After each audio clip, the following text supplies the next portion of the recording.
They told us it would pass. A distant traveler from beyond the stars slipping through our solar system like a whisper in the dark. Just another cosmic wanderer on its way to nowhere.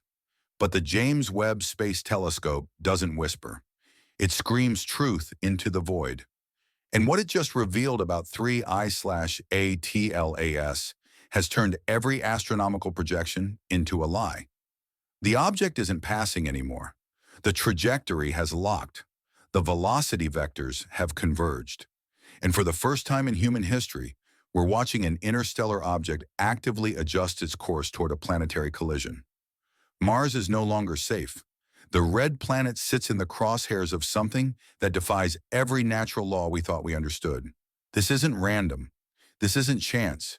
And the deeper the telescope's probe, the more impossible the data becomes. Because 3I/ATLAS isn't behaving like a comet. It's behaving like it has a mission. And that mission ends at Mars. The discovery began as routine. Another faint smudge on observatory screens, cataloged and forgotten. But within 48 hours of detection, something unprecedented happened. The object brightened by a factor of 12, not gradually like comets do when approaching the sun, but instantaneously, as if someone flipped a switch. Deep space tracking networks locked on to the sudden flare. What they found rewrote the textbooks. 3I/ATLAS was moving at 94 kilometers per second, faster than any natural object we'd ever recorded entering the inner solar system. At that velocity, physics says it should be fragmenting, disintegrating under gravitational stress and solar radiation. But it wasn't. The nucleus remained intact, coherent, and most disturbingly, it was emitting a narrow beam radiation signature in the X-ray spectrum. Not the diffuse glow of sublimating ice. A focused beam, directional, deliberate. And it was pointed directly at Mars' orbit months before the planet would even be there. As if the object knew, as if it was calculating, as if it was aiming for an interception that hadn't happened yet. Observatories worldwide scrambled to analyze the spectral signature. What they found defied explanation. The object's coma, the cloud of gas and dust that surrounds a comet nucleus, contained impossible ratios of heavy water in deuterium oxide, concentrations that don't exist naturally in any stellar formation process. Even more bizarre, embedded within the outgassing were traces of technetium-99, a synthetic isotope with a half-life so short it shouldn't exist in nature at all. It's only produced in nuclear reactors or stellar explosions. Yet here it was, streaming off an object supposedly millions of years old. The implications were staggering. Either 3I/ATLAS formed inside an environment we don't understand, or it was carrying something manufactured. The scientific community went silent, because if you strip away the academic language and the careful hedging, what the data was suggesting was simple and terrifying. This object might not be natural, it might be artificial, and it might be targeting Mars on purpose. When James Webb finally turned its infrared eyes toward 3I/ATLAS, what it captured sent shockwaves through every space agency on the planet. The near-infrared camera revealed internal structure, not the chaotic jumble of ice and rock you'd expect from a comet, but geometric patterns, hollow sections, and what appeared to be 3 distinct chambers separated by walls of crystallized carbon. The images were classified within hours, but leaked fragments told the story. Internal temperatures were asymmetric, with one section measuring 340 Kelvin, while the exterior remained frozen at just 80 Kelvin. Something inside was generating heat, not from solar radiation, not from radioactive decay, from an active process. Even more disturbing, spectrographic analysis revealed the outer shell wasn't uniform. Sections showed metallic compounds with reflective properties matching titanium-aluminum alloys, materials that require industrial processing to create. The scientific papers didn't use the word spacecraft. They couldn't, but every data point was screaming it. As the object hurtled deeper into the solar system, ground-based radio telescopes detected something that changed everything. A signal. Faint, buried in cosmic noise, but unmistakably structured. It wasn't random static. It was pulsed, organized, repeating in blocks of 23 seconds. When frequency analysts isolated and decoded the pattern, They found binary sequences that matched no known natural phenomenon. But they did match something else: communication protocols. The signal contained error correction coding, redundancy patterns designed to preserve information across vast distances. It was the signature of intelligent transmission, and it was coming from 3I/ATLAS. Space agencies went dark. Press conferences were canceled. Deep Space Network facilities went into lockdown mode.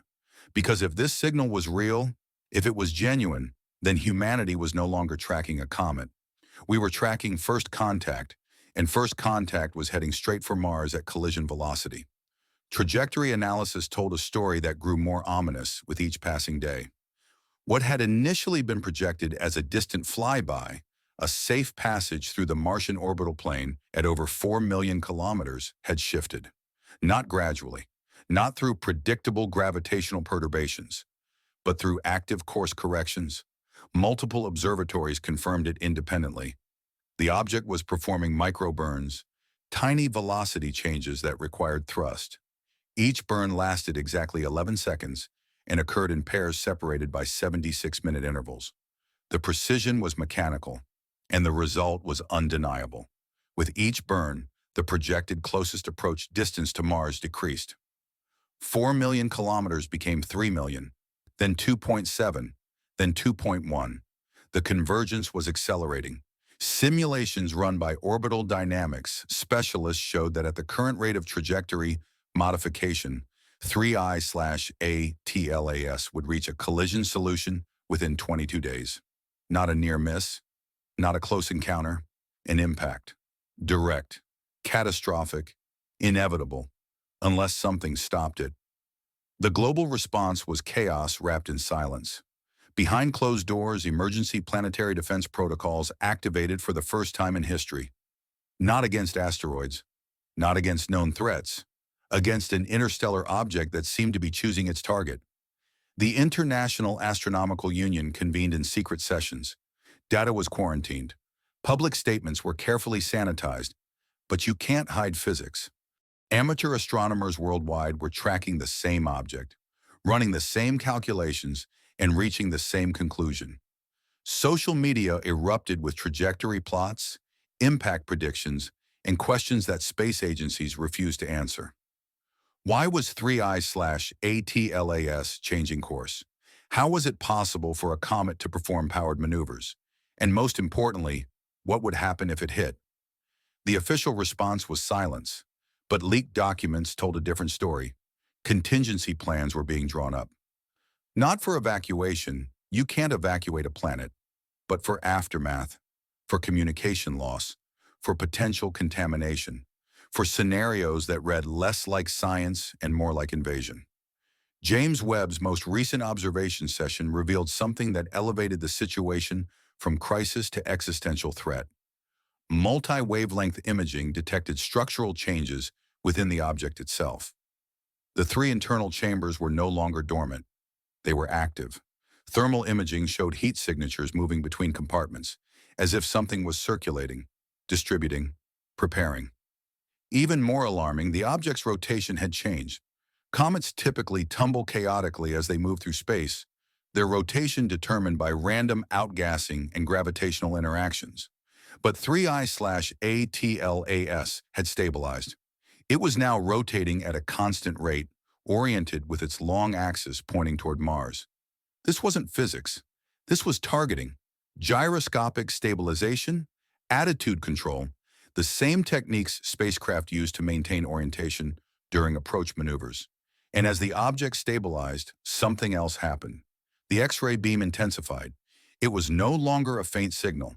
It was a spotlight, a laser-focused stream of energy bathing the Martian surface in radiation frequencies that ionosphere monitors detected from Earth orbit. Mars was being scanned, analyzed, mapped, and the scan was coming from an object still 380 million kilometers away.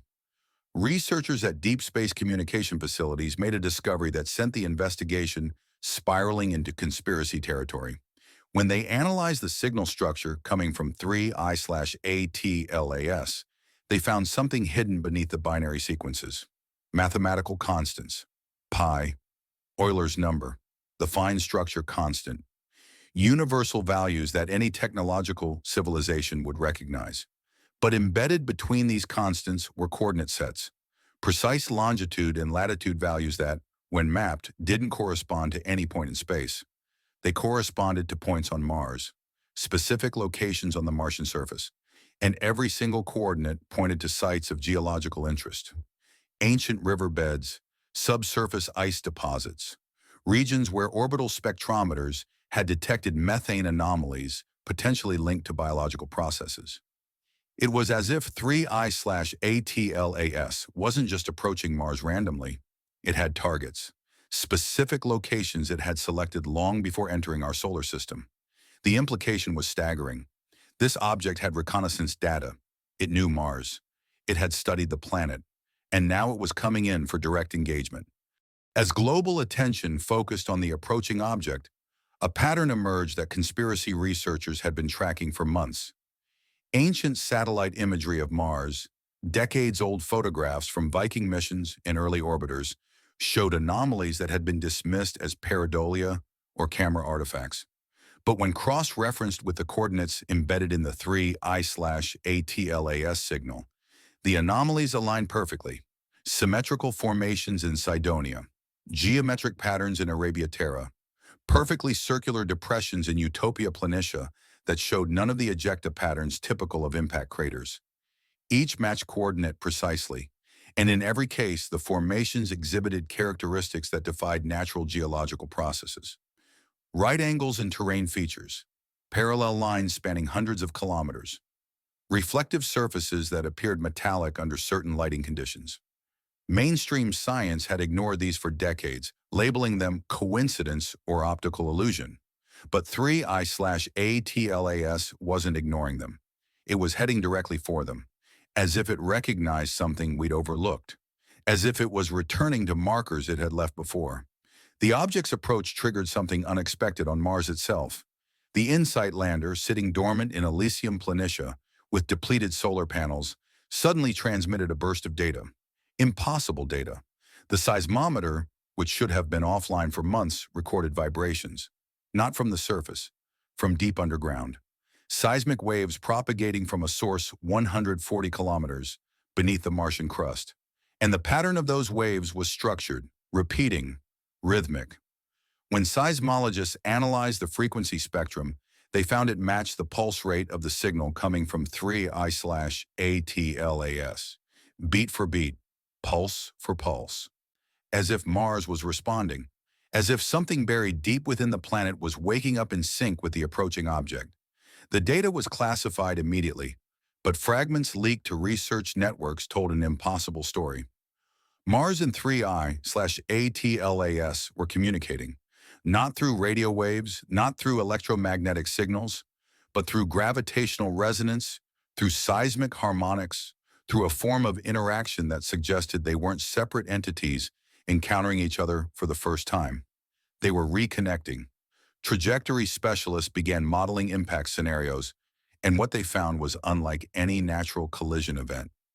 If 3I/ATLAS maintained its current velocity and orientation, it wouldn't hit Mars at a random angle. The impact vector was precise, a 34-degree approach from the ecliptic plane, striking at a point exactly 17 degrees north latitude, 184 degrees west longitude. The specificity was unnatural, but what made it truly terrifying was what lay at those coordinates. Olympus Mons, the largest volcano in the solar system, a shield volcano so massive it dwarfs anything on Earth, with a caldera that plunges 85 kilometers into the Martian crust. And according to the models, 3I/ATLAS wasn't targeting the surface. The trajectory suggested a direct impact into the caldera itself, into the volcanic throat, into the deepest accessible point of the Martian subsurface. If that happened, the energy release wouldn't just create a crater. It would crack the planet. Fracture zones would radiate from the impact site, splitting tectonic plates, triggering volcanic eruptions that had been dormant for hundreds of millions of years. Mars could awaken geologically, and if there was anything still alive beneath that frozen surface, the impact would either destroy it or release it. James Webb captured the most disturbing image yet during a 14-hour exposure session. The object's tail had changed. Comet tails are supposed to point away from the sun, driven by solar wind and radiation pressure. But 3I/ATLAS's tail had bifurcated, split into two distinct streams flowing in different directions. One stream followed the expected physics, pointing away from solar radiation, but the second stream was pointing toward Mars, not drifting in that general direction, pointing directly at the planet with geometric precision.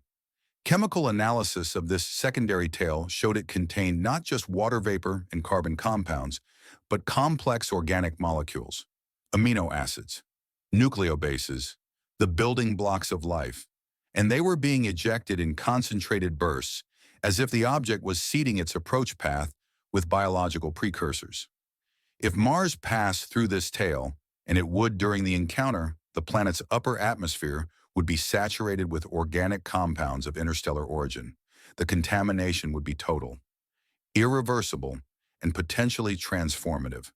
Whether by accident or design, 3I/ATLAS was weaponizing astrobiology. Deep space radar systems detected another impossibility. Behind 3I/ATLAS, trailing at a consistent distance of 0.12 astronomical units, were echo signatures. Multiple objects, small, each no larger than a city bus, but moving in perfect formation. 6 distinct signatures maintaining precise spacing in a hexagonal pattern. They weren't debris from the main object. They weren't gravitationally bound companions. They were independent objects moving under their own power, staying in formation as 3I/ATLAS performed its approach maneuvers. When radio telescopes focused on these trailing objects, they detected the same pulsed signals emanating from each one. Synchronized, coordinated, a fleet. This wasn't one anomalous object anymore. It was a system, an organized array of craft operating in concert, and all of them were approaching Mars. Planetary defense analysts ran the numbers. If even one of these objects carried kinetic energy weapons or simply impacted at velocity, the destructive potential was extinction level. If all 7 hit simultaneously at different coordinates, they could theoretically shatter the planet's crust completely. Astronomers cross-referencing historical comet databases made a discovery that reframed the entire encounter. 3I/ATLAS wasn't the first. Centuries-old records from Chinese and European observatories documented similar objects. Fast-moving comets with unusual trajectories that had passed through the inner solar system before. One in 1744, another in 1882, a third in 1910. Each followed eerily similar paths. Each approached Mars at close range.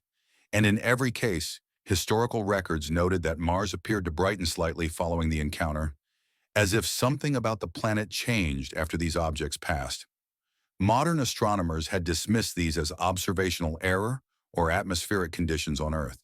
But when the orbital parameters were recalculated using modern techniques, the pattern became undeniable.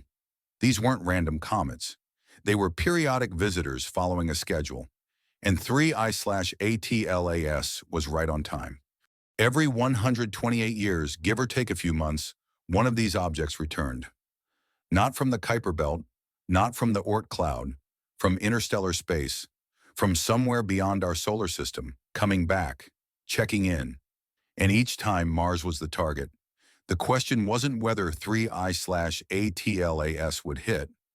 The question was what happened the last 6 times, and why Mars was still here.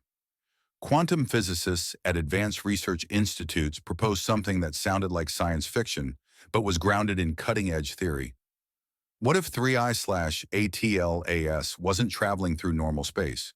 What if the object was using quantum tunneling on a macroscopic scale, phasing in and out of space-time at specific intervals? It would explain the impossible velocity changes, the way the object seemed to ignore gravitational mechanics, and most bizarrely, the way it disappeared from sensors for exactly 43 seconds every 12 hours before reappearing in a slightly different position than predicted. Standard physics couldn't account for this, but quantum field theory, specifically theories about macroscopic quantum objects, suggested that sufficiently advanced technology could manipulate probability fields to essentially teleport small distances. The energy requirements would be astronomical. But if you had mastered zero-point energy extraction, if you could tap directly into vacuum fluctuations, the power would be available, and the technology would appear magical to any civilization that hadn't achieved it yet. Like us, watching helplessly as something we couldn't understand rewrote the rules of reality on approach to Mars. When spectrographic data from the most recent Webb observation leaked online, amateur astronomers and data analysts worldwide began collaborating on something the official channels refused to acknowledge. The spectrum showed absorption lines that matched no known element. Not hydrogen, not helium, not carbon or iron or silicon. Something else entirely. Synthetic elements. Transuranic compounds that exist only in laboratories for microseconds before decaying. But 3I/ATLAS was radiating with them continuously, as if it contained stable versions of materials that shouldn't be stable. Element 115, element 119, compounds that theoretical physics predicted but that we couldn't produce. And they were configured in crystalline matrices that suggested they weren't just present, they were functional.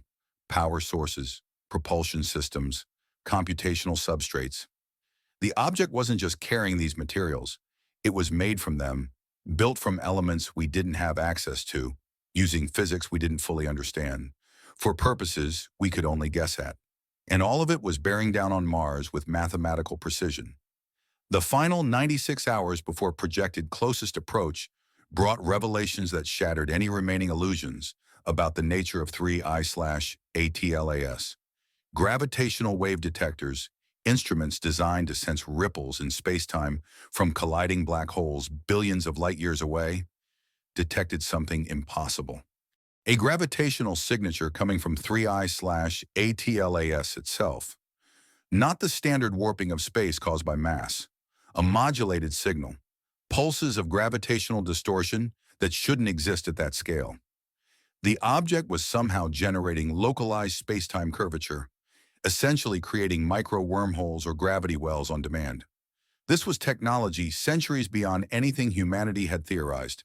It meant 3I/ATLAS could potentially create its own gravity fields, shield itself from detection, or even manipulate the trajectory of other objects nearby, including Mars itself.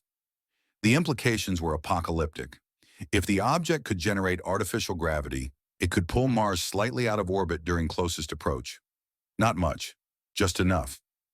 Enough to destabilize the orbital resonance, enough to change climate patterns, enough to trigger geological catastrophes, or enough to position the planet exactly where it needed to be for whatever came next. In the final hours, Mars-based assets went dark, not from failure, from command. Every rover, every orbiter, every functioning piece of equipment received encrypted shutdown sequences from Earth. The official explanation was power conservation and asset protection, but that made no sense. If an impact was truly inevitable, there was nothing to protect, unless the shutdown wasn't about protection, unless it was about something else, about not witnessing, about not recording, about maintaining plausible deniability for whatever was about to occur.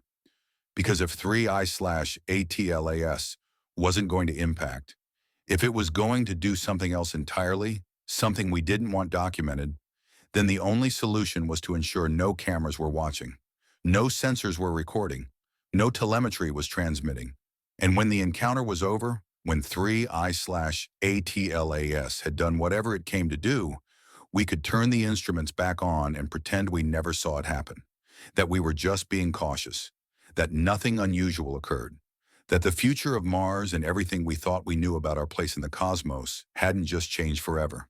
We watch the screens. We track the numbers. We calculate trajectories and probable outcomes. We tell ourselves it's science. But what James Webb revealed about 3I/ATLAS isn't just data. It's a mirror, an object that doesn't behave like nature tells us it should, that moves with purpose, that targets with precision, that communicates in languages we're just beginning to decode. It carries materials we can't create. It uses physics we can't replicate. and it's heading toward Mars like it's been there before, like it knows exactly where it's going. And the most terrifying part isn't that it might impact, it's that it might not. That the collision course we calculated might be a deliberate approach, a rendezvous, a return.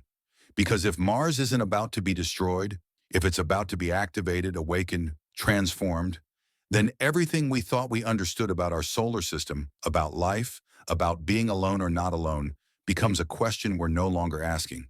It becomes an answer we're about to receive, whether we're ready or not, whether we want it or not. So keep watching the sky. Keep tracking the red planet, because in the coming days, Mars will either die or be reborn. And either way, we were never supposed to see it happen. We were supposed to stay asleep, stay ignorant, stay safe in our assumptions. But Webb showed us truth, and now we can't unsee it. The object is here, the countdown is over, and Mars is waiting.